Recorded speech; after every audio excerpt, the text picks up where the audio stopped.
अजित पवारांसारखा हिरा या महाराष्ट्रानं गमावलाय। बारामतीसह राज्याच्या विकासामध्ये दादांचा मोलाचा वाटा राहिलाय।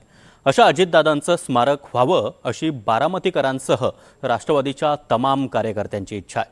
खुद्द शरद पवारांनी देखील अजितदादांचं स्मारक उभं राहावं असा विश्वास व्यक्त केलेला होता। तसं वक्तव्य त्यांनी बोलून दाखवलेलं होतं आणि त्यासाठी पवारांनी आज एक महत्त्वाची बैठक देखील घेतली आहे। या बैठकीला अजित पवारांचे दोन्ही पुत्र अर्थात जय पवार आणि पार्थ पवार हे देखील उपस्थित होते। विद्या प्रतिष्ठान परिसरामध्येच दादांचं हे स्मारक उभारलं जाणार आहे।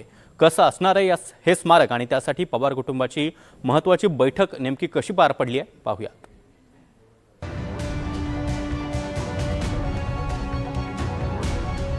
अजित पवारांसारखा रांगडा आणि धडाडीचा नेता महाराष्ट्रानं गमावला।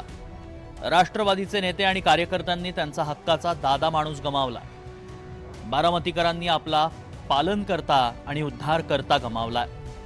अशा अजितदादांचं स्मारक बारामतीत विद्या प्रतिष्ठानच्या परिसरात उभारण्यात येणार आहे। अजित पवारांच्या पार्थिवावर 29 जानेवारीला विद्या प्रतिष्ठानच्या मैदानावरच अंत्यसंस्कार करण्यात आले। दादांना शेवटचा निरोप देण्यासाठी बारामतीत जनसागर लोटला होता। त्याच विद्या प्रतिष्ठान परिसरात दादांचं स्मारक उभारावं अशी खुद्द शरद पवारांचीच इच्छा आहे। पवार यांच्या उपस्थितीत विद्या प्रतिष्ठानच्या विश्वस्तांची एक बैठक बुधवारी पार पडली। बैठकीत दादांच्या स्मारकाबाबत चर्चा झाल्याची माहिती मिळतेय। दादांच्या अस्थि विसर्जनानंतर मुंबईला जाताना शरद पवारांनी या परिसराची पाहणीही केली होती। आता दादांचा दशक्रिया विधी पार पडल्यानंतर त्यांचं भव्य स्मारक उभारलं जाणार असल्याचं विश्वस्त किरण गुजर यांनी सांगितलंय।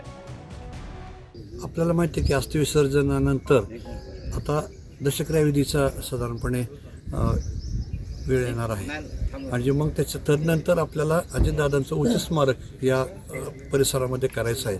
ते नेमकं कुठं करायचं, काय करायचं, नंतर पुढचे किती तारखेला एकत्रपणे बसायचं सर्व विद्या प्रतिष्ठानच्या विश्वस्तांनी, त्या अनुषंगाने साहेबांनी थोडी चर्चा केली। विद्या प्रतिष्ठानमध्ये पार पडलेल्या बैठकीत शरद पवार, अजित पवारांचे चिरंजीव पार्थ पवार आणि जय पवार, अजित पवारांची बहीण विजया पाटीलही उपस्थित होत्या। अजित पवारांच्या स्मारकासह दादा अध्यक्ष आणि संचालक असलेल्या संस्थांमध्ये त्यांच्या जागेवर पवार कुटुंबातील सदस्यांना स्थान देण्याचं निश्चित झालंय। अजित पवार सरकारचा गाडा हाकत असतानाच अनेक सहकारी आणि खासगी संस्थांवरही होते। त्यात प्रामुख्यानं विद्या प्रतिष्ठानवर प्रमुख विश्वस्त होते। माळेगाव साखर कारखाना इथं चेअरमन, वसंतदादा शुगर इन्स्टिट्यूट सदस्य, महाराष्ट्र ऑलिम्पिक असोसिएशन अध्यक्ष, रयत शिक्षण संस्था संचालक, पुणे जिल्हा शिक्षण मंडळ अध्यक्ष यासोबतच अनेक संस्थांवर दादा कार्यरत होते।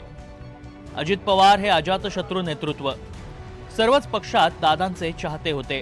त्यामुळेच दादांच्या जाण्यानं सर्वच पक्षातील कार्यकर्त्यांसह सर्वसामान्य नागरिकांनाही मोठा धक्का बसलाय।